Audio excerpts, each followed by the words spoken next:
জন্মকথা লেখাই হয়নি। ব্রহ্মা থেকে মনু, আর মনু থেকে মানব সন্তান। আশ্চর্য, এই ইতিহাসে কোনো নারী জন্ম নেই। যেন এমনি এমনি পুরুষেরা সব জন্মে গেল।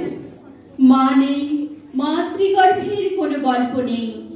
নেই তিল তিল করে বড় করে তোলা, নেই ছেলের অসুখে রাত জাগা উদ্বেগ মমতা।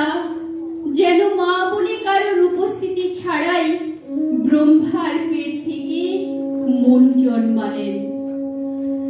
এরকম অদ্ভুত সৃষ্টিতত্ত্ব থেকে আমাদের মাতৃঘাতী সভ্যতার শুরু। আমাদের গর্ভজাত সন্তানেরা আজও মাতৃ পরিচয়হীন।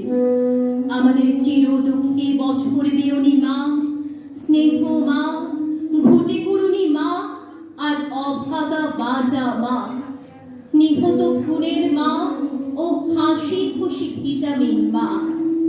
আর আমাদের সদ্যজাত কন্যাগণ সকলে পিতৃতন্ত্র নামে এক ইটের তলায় চাপা পড়া ঘাস হয়ে জুঝতে চলেছি।